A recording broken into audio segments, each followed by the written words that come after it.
पहले हम लिखेंगे दीपावली के ऊपर निबंध। तो सबसे पहले हमें क्या बताना चाहिए कि दीपावली हिंदुओं का मुख्य त्योहार है।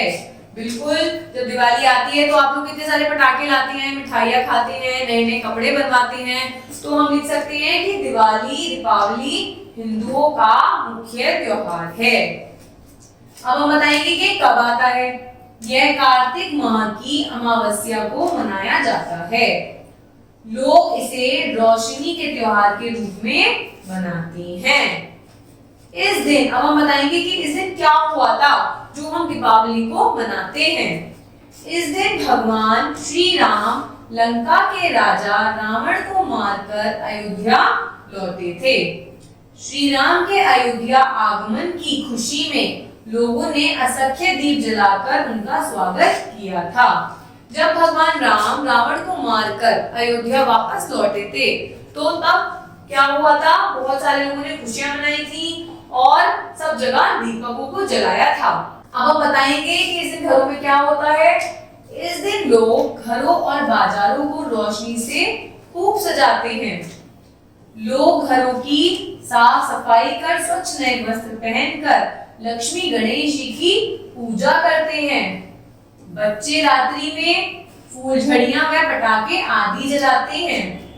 इस दिन मित्रों एवं परिचितों को खीर बताशे एवं मिठाइयां बांटी जाती हैं। हमें यह पर्व बहुत ही प्यारा लगता है। तो इस तरीके से हमने सीखा कि दीपावली पे किस प्रकार हम निबंध लिख सकते हैं। सबसे पहले हमें बताना चाहिए किसका त्योहार है, ये कब मनाया जाता है, ये क्यों मनाया जाता है, इस दिन हम क्या करते हैं, क्या क्या किया जाता है, मिठाइयाँ बांटी जाती हैं, पटाखे जलाए जाते हैं। तो सब का सारी इंफॉर्मेशन हमने एक तरीके से सेंटेंसेस के रूप में लिख दी और हमने लिखा कि हमें यह पर्व बहुत ही प्यारा लगता है। इस तरीके से हम निबंध लिखते हैं। अब लिखते हैं हम निबंध बढ़ता हुआ प्रदूषण के ऊपर। इस समय प्रदूषण सरकार के लिए तथा अधिकतर शहरों में रहने वाले लोगों के लिए एक बड़ी समस्या बन गया है। आजकल चारों ओर हरियाली समाप्त होती जा रही है और प्रदूषण दम घुटता जा रहा है। बढ़ता हुआ प्रदूषण के बारे में हम अपनी आज की परिस्थिति के बारे में बता सकते हैं। प्रदूषण के बढ़ने के कई कारण हैं। बढ़ती जनसंख्या के कारण कृषि की भूमि समाप्त हो रही है। वहां पर बहुमंजिली इमारतें बन रही हैं। हरे वृक्षों का निरंतर कटाव हो रहा है। नदियों व नालों में कचरा डाला जा रहा है जिससे यह प्रदूषित हो रही है। बड़े बड़े कारखानों से निकलने वाला धुआं और अनेक प्रकार की जहरीली गैसें वातावरण को दूषित कर रही हैं।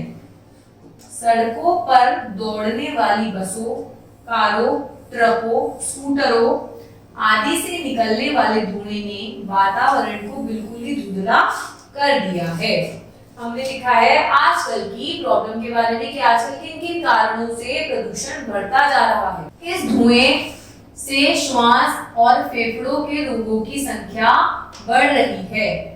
धुएं से बच्चों और बुजुर्गों के स्वास्थ्य पर गहरा प्रभाव पड़ता है और इससे तरह तरह की गंभीर बीमारियां फैलती जा रही हैं। फिर हमने बताया है कि जो प्रदूषण हो रहा है इससे क्या क्या परेशानियों का सामना लोगों को करना पड़ रहा है। शहरों व महानगरों में जनसंख्या इतनी अधिक है कि चींटियों की तरह लोग सड़कों पर इधर उधर भागते हुए नजर आते हैं। कारखानों और सड़कों पर चलने वाले वाहनों के धुएं के कारण शाम के समस्त आसमान लाल रंग का दिखाई देता है।